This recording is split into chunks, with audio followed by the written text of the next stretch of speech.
So that is under investigation by the FBI, in which I'm not affiliated directly. I know that that's moving through that process, and I know that I'm open to any investigations that involve me and or people that work with me and for me. And so I'm going to leave that right there. Mayor Cantrell says an FBI investigation into purchases made by her image consultant doesn't directly involve her, but tonight Fox 8 learns that investigation is expanding. Tonight, sources tell Fox 8, in addition to looking into those clothing purchases, federal investigators are asking new questions about a range of topics. Yeah, that includes looking into a former member of Cantrell's executive protection team, Jeffrey Vappy, as well as the time the pair spent in a city-owned apartment in the French Quarter, Cantrell's schedule, and her relationship with the NOPD. Here's our latest outside the office investigation. They're like the tide rolling in. They're going to look at everything. Once they start looking at you, they keep looking at you. Fox 8 legal analyst Joe Raspani has had cases against the federal prosecutor leading the LaToya Cantrell investigation. Jordan Ginsburg prosecuted former North Shore District Attorney Walter Reed and former state senator Karen Carter Peterson. Now much of his attention is on the investigation involving the mayor of New Orleans. I've had cases with Jordan Ginsburg, very good lawyer. I think I would describe him as thorough, deliberate. We've already reported the FBI is investigating the mayor and her image consultant. At least one source believes part of the investigation centers around money being spent from the mayor's campaign account. Now sources tell us federal investigators, including the FBI, began asking questions about NOPD officer Jeffrey Vappy, a now former member of the mayor's security detail, as well as the mayor's use of the city-owned Upper Puntaba apartment and her schedule.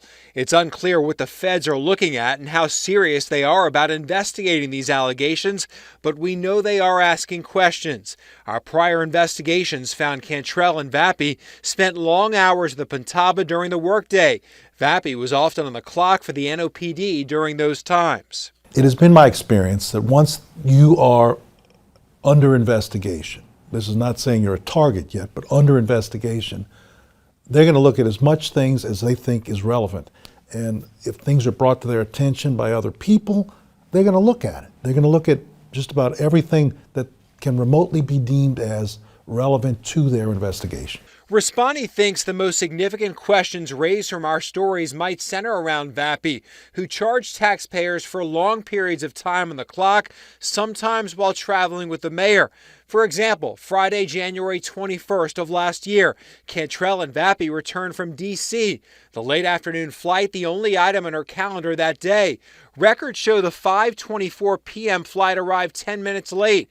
Still that day, Vappy billed taxpayers for 16 hours of work, 7 in the morning until 11 at night. More than 5 hours after returning to New Orleans, Vappy finally clocked out of his shift.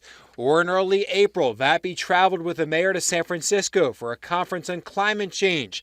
The meeting wrapped up on Friday at noon, but the two didn't leave until the next night, taking a red-eye back on Saturday night at 11:05. The flight landed at 5:22 a.m. back in New Orleans. We've confirmed it was on time.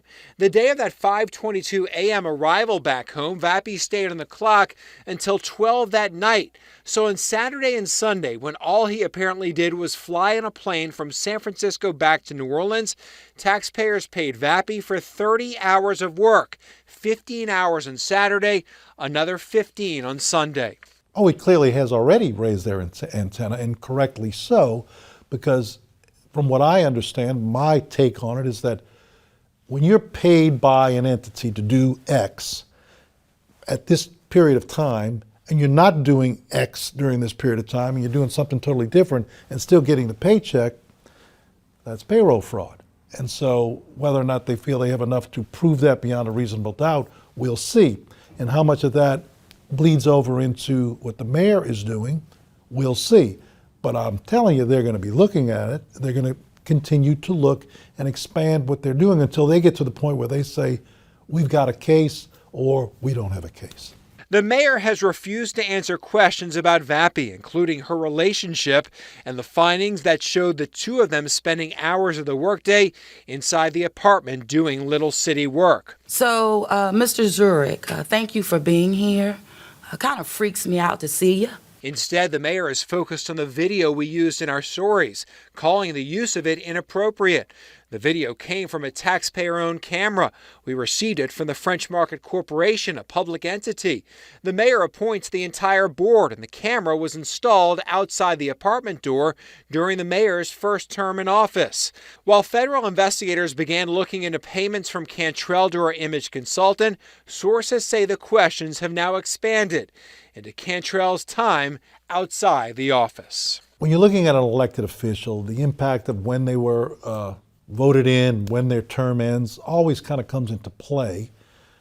But just my sense of it is that the investigation is not in the latter stages yet.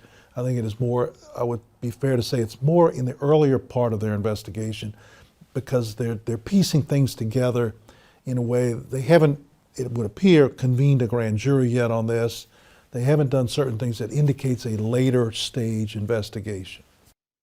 Fox 8 reached out to the U.S. Attorney's Office about the story, but per office policy, they could not confirm or deny any investigation.